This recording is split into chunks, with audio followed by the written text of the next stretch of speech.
శ్రీమాత్రే నమః శ్రీ గురుభ్యో నమః రాజశ్రీ జ్యోతిర్వాస్తు కార్యక్రమంలో ఈ రోజున ఇంట్లోకి నెగిటివ్ ఎనర్జీ అసలు మనం ఎన్ని యంత్రాలు కట్టినా ఎన్ని గుమ్మడికాయలు కట్టినా ఎలా వస్తున్నాయి అనే దాని గురించి తెలుసుకుందామండి. ప్రధానంగా ఏం చేస్తూ ఉంటారంటే ఇళ్లలో అంటే ప్రతి ఇంట్లో కూడా ఇంట్లో తిరగడానికి ఒక జత, బయట తిరగడానికి ఒక జత చెప్పులు పెట్టుకుంటూ ఉంటారు.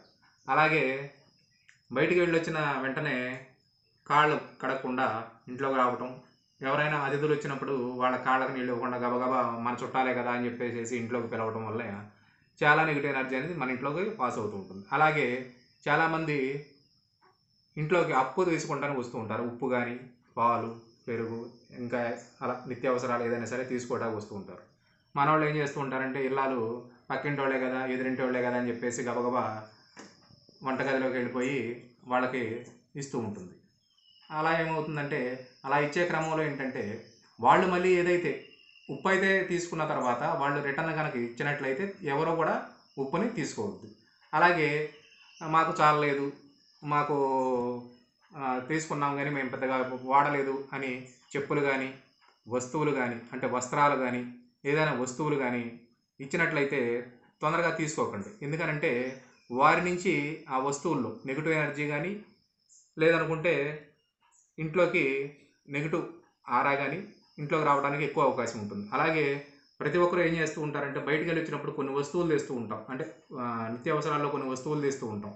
తెచ్చిన వెంటనే ఇంట్లోకి తీసుకెళ్లకుండా ఒక్కసారి వరండాలో కానీ, లేదనుకుంటే బయట ఎక్కడైనా సరే ఒక్క నిమిషం అలా వాటిని పెట్టి తర్వాత ఇంట్లోకి తీసుకెళ్ళడం వల్ల ఏంటంటే ఇంట్లోకి తొందరగా నెగిటివ్ ఎనర్జీ అయితే రాదు. ఎందుకంటే ఆ వస్తువులు చాలా చాలా చోట్ల నుంచి ట్రావెల్ చేసి మన ఇంటి వరకు వస్తున్నాయి అన్నమాట. మనం కూడా వాటిని అలాగే ఇంట్లోకి తీసుకెళ్ళడం వల్ల ఏమిటంటే నెగిటివ్ ఎనర్జీ అనేది పాస్ అవుతూ ఉంటుంది.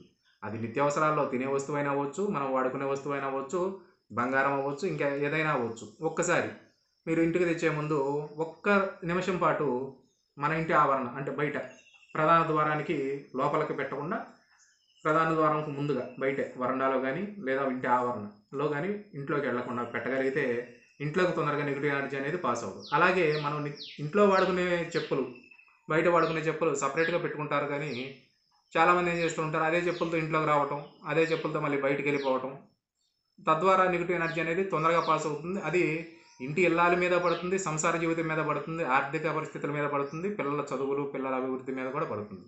కనుక ఎవరైనా సరే బయటికి వెళ్ళిన తర్వాత ఇంటికి వచ్చేప్పుడు సపరేట్గా చెప్పులు పెట్టుకోండి. అలాగే కాళ్ళు శుభ్రంగా కడుక్కుని లోపలికి రండి. ఎవరైనా అతిథులు వచ్చినప్పుడు కూడా కాళ్ళకి నీళ్ళు ఇచ్చి వాళ్ళని కడుక్కున్న తర్వాతే, కాళ్ళు కడిగిన తర్వాతే ఇంట్లోకి ఆహ్వానించడం జరిగితే మీ ఇంట్లోకి ఎలాంటి నెగిటివ్ ఎనర్జీ అనేది తొందరగా రాదని చెప్పేసి చెప్పడం జరుగుతుంది. ధన్యవాదాలు.